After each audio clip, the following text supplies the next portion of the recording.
Mumbai Indians அணி தொடர்ச்சியான 4 தோல்விகளின் பின்னர் வெற்றியினை பெற்றிருக்கின்றது. முதலாவது போட்டியில் வெற்றி பெற்று IPL வெற்றியோடு ஆரம்பித்தார்கள். அதன் பின்னர் 4 போட்டிகள் தொடர்ச்சியான தோல்வி. மும்பை இந்தியன்ஸ் அணியின் கதை முடிந்து விட்டது என்கின்ற தருவாயில் மிகப்பெரிய வெற்றி ஒன்றினை பெற்றிருக்கின்றார்கள். இதற்கு 2 முக்கியமான காரணம். இந்தியாவின் T20 2 வீரர்களும் மும்பை இந்தியன்ஸுக்காக கடந்த 5 போட்டிகளிலும் கை கொடுக்கவில்லை. ஜஸ்பிரீத் பும்ரா விக்கெட்டுகளை இல்லாமல் பந்து வீச்சிலும் ஓட்டங்களை வழங்கியவர்.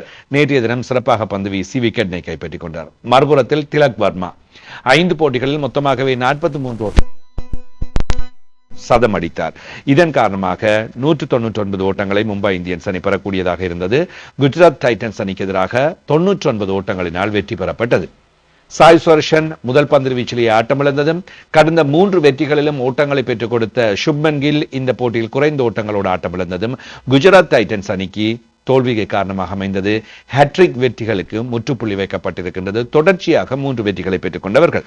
மும்பை இந்தியன்ஸ் அணி 5 விக்கெட்டுகளை இழந்து 199 ஓட்டங்களை பெற்றுக் கொண்டது. இதில் குயின்டன் டி காக் 13 ஓட்டங்கள், டேனிஷ் மெல்வர் 2 ஓட்டங்கள், நமன் தீர் 45 ஓட்டங்கள் 32 பந்துகளில், சூரியகுமார் யாதவ் 10 பந்துகளில் 15 ஓட்டங்கள், திலக் வர்மா 45 பந்துகளில் ஆட்டமிழக்காமல் 101 ஓட்டங்கள், 8 பவுண்டரிகள், 7 சிக்சர்கள் அடங்கலாக இந்த ஓட்ட எண்ணிக்கையை பெற்றுக் கொடுத்தார். ஹார்திக் பாண்டியா 16 பந்துகளில் 15 ஓட்டங்கள், ஷெஃபன் ருதர்ஃபோர்ட் 2 பந்துகளில் 1 ஓட்டம் ஆட்டமிழக்கவில்லை. 199 ஓட்டங்கள், 5 விக்கெட் இழப்பிற்கு. பந்து வீச்சில் ககிசோ ரபாடா 4 ஓவர் 33 ஓட்டங்கள், 3 விக்கெட்டுகள், முகமது சிராஜ் 4 ஓவர் 25 ஓட்டங்கள், 1 விக்கெட்.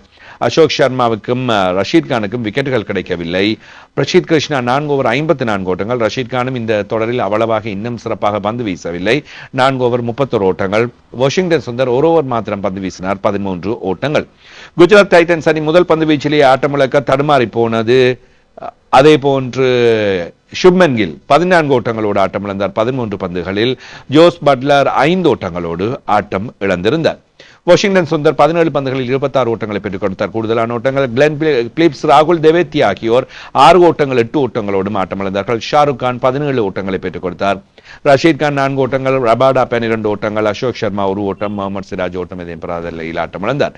பந்துவீச்சில் ஜஸ்பிரீத் பும்ரா 3 ஓவர் 15 ஓட்டங்கள், 1 விக்கெட். ஹார்திக் பாண்டியா 1 ஓவர் பந்து வீசி 18 ஓட்டங்களை வழங்கி 1 விக்கெட்டை கைப்பற்றிக் கொண்டார். அஸ்வானி குமார் 4 ஓவர் 24 ஓட்டங்கள், 4 விக்கெட்டுகள். கசன்ஃபர் 2.5 ஓவர் 17 ஓட்டங்கள், 2 விக்கெட்டுகள்.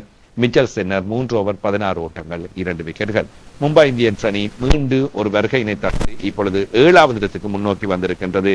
4 புள்ளிகளோடு 6 புள்ளிகளை பெற்றுள்ள குஜராத் டைட்டன்ஸ் அணி 6வது இடத்தில் காணப்படுகின்றது. பஞ்சாப் கிங்ஸ் அணி 11 புள்ளிகளோடு தோல்விகளின்றி முதலாவது இடத்தில் காணப்படுகின்ற அணியாக இருக்கின்றது.